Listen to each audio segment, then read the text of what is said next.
What's up, guys? Reading Books here with another episode of Coach Conq 3, where I beg the AoE4 community to get me out of Gold Hell and up into the upper echelons of Conqudom. We've got a special game today against Caballarios. And what I wanted to show was that in English Mirrors, you really do have to go Council Hall, I believe. I think you have to play the... I think you got to play the game. You got to play the longbow game. And the reason is that if you go for the typical 2TC... king into 2TC, it's just not fast enough, and that's sort of what happens in this game. So I play as yellow, opponent's playing as teal, and you'll notice that we have pretty similar starts. So I've actually probably gone on to gold already. He's going on to gold now, so we both go 6-2 splits. I noticed that his I watched this just before this, so he is doing a 6-2 split with the house. So our age ups are going to be roughly the same. Let's check out. There he is. So I've got a few sheep. I believe they also have. Yeah. So we're not. Nobody's going crazy on the sheep hall here as well. We're just kind of doing normal things. So I'm just going to speed up until we start getting into our age up. So here, my strategy is that as soon as this goes to 3,900, let's get a few more sheep there. I will pull these guys to wood. That way, this gives me the time to build a few longbows as soon as the Council Hall comes out, and I can start getting that early aggression on quickly. So what's important here is that I actually, listening to you guys, I try to scout what's going on here. So I'm going to go up, you can see if I can turn this on. I haven't taken this side yet, over here on this side. And so my scout's going to run along this way, and we're going to run into seeing this King's Abbey come up, which I'm usually pretty happy about in an English mirror, because that means that I'm going to be able to be aggressive off the top. And they are too, but all I need is a couple of spears, and we're good to go. Now, I have seen a couple of builds where they'll just plop down 2 archery ranges and start pumping out longbows as well, but I will always have the advantage there, right? Because if I'm constantly producing longbows, then the wood that he takes to build a couple of archery ranges means that I'm always going to be ahead. So I'm going to start seeing here pretty soon. I'm just going to show you what I'm seeing here. Building a house, sending everybody out to wood, and we've already got a couple of these guys producing.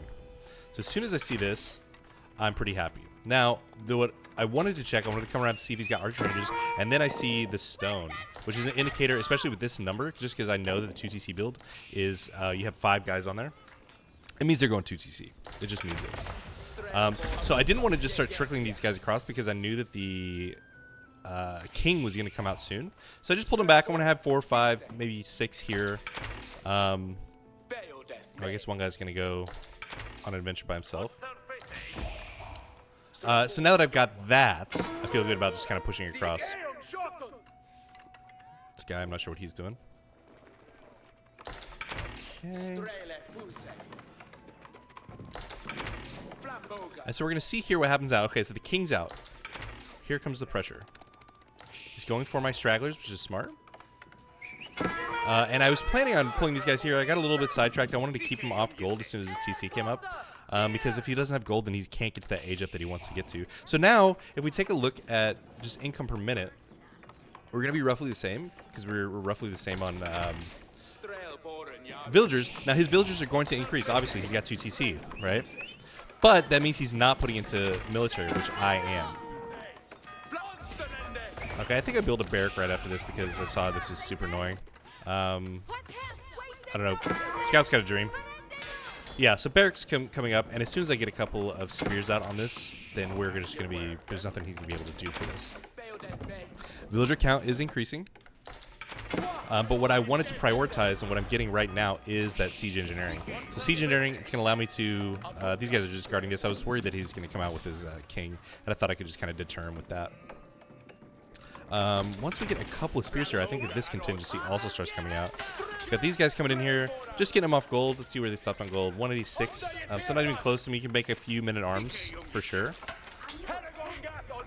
And again, that's rising. So we're down by 5 vills right now.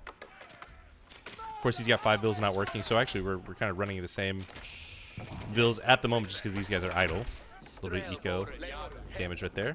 Get a couple of these spears going, and then this whole thing is going to run back over here. We're going to stop him from getting any more gold. So this is 5 villagers not working. You know what I mean? So we're running the same villagers at the moment.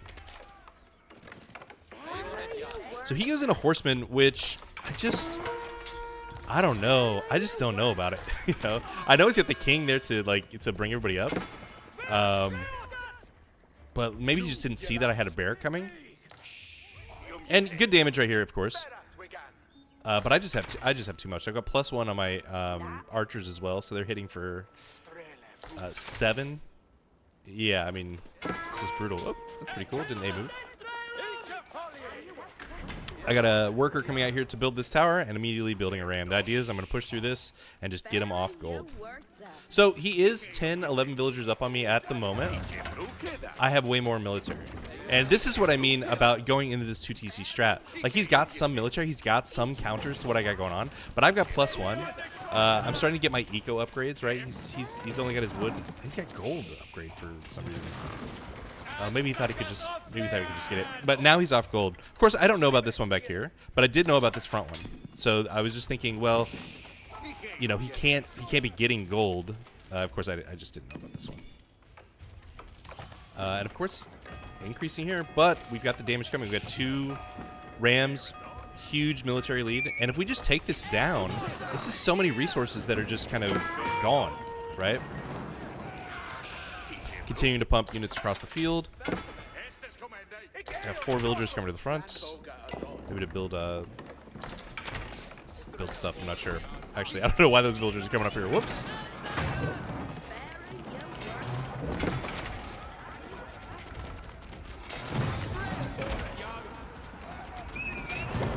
TC goes down.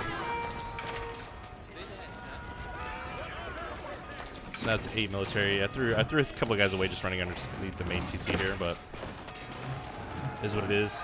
Getting some houses, a little bit of idle eco. Obviously, this is a lot of like resources just being wasted here. 3rd ram out.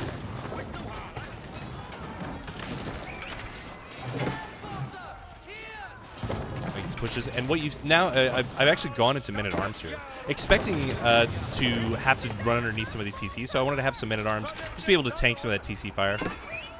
So now at this point I've accomplished what I wanted to accomplish. I wanted to kill this TC, and now I just want to continue to put pressure on.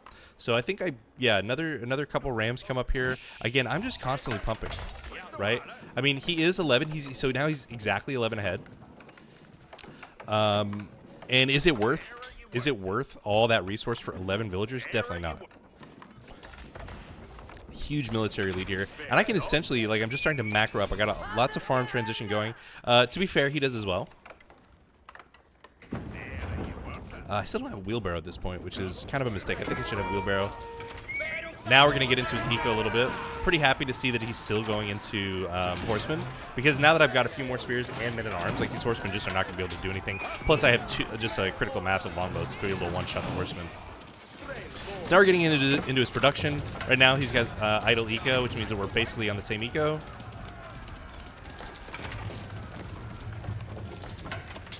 I noticed that there was some stuff back here, so I just wanted to kind of redirect so I wouldn't have to go directly under CC fire. See if I could just draw him out. And here we have a big fight, which I just have such a huge advantage in this fight. Spears. I got +1.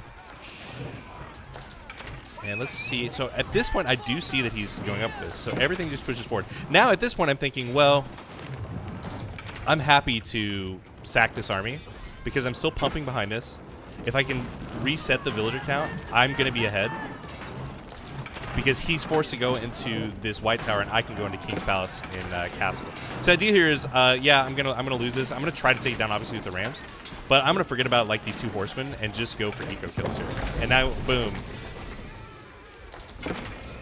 we flipped the eco count, and at this point, the game is over. I'll fast forward through the rest of it just so we can kind of see what happens here.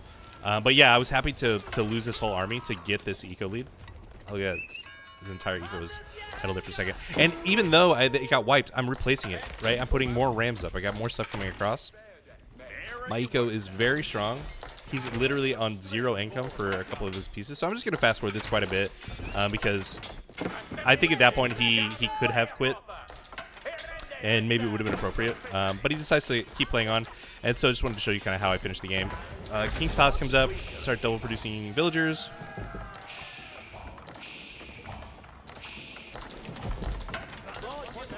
And we just continue to pump. Build a force here. I think I kind of got... I think I could have finished this faster. I just go into a full men at arm switch. With the idea that, like, he just doesn't have anything that can... nothing that he can ever touch me with. My villager lead is now growing. I know that he's off at this gold and this gold, so I figured he had to have beginning gold somewhere, but I just didn't know about this one back here. Oops, I forgot to show you. He does take a raid with some horsemen back here. And gets some vill kills, right? 14. But I was able to, at the same time, destroy his main TC. We'll just fast forward this again a little bit more. He's building up trash army while I'm building up, you know, pretty strong army. I think these guys have their plus 3. They're not Chads yet, but they're about to be. Lots of Rams. Boom, he goes Imperial. It's a lot of resources not being put into army. And of course, I'm just so far ahead in my eco as well. Oh yeah, I forgot. I got all the relics as well behind all this. I got all the sacred sites. I can probably pull everybody off gold. I mean, I'm way, way, way out macroed. But I'm really not even thinking about it. I'm just, you know.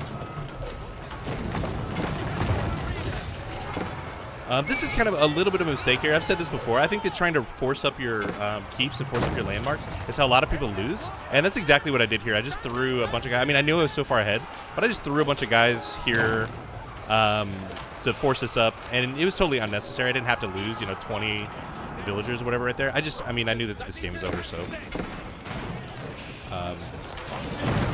Boom. And once this goes up, the game ends.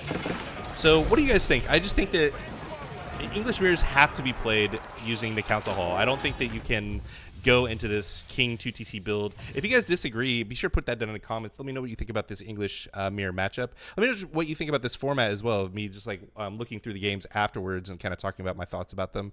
Appreciate all your comments, everything that you guys have done for me, and I'll catch you in the next one. Thanks.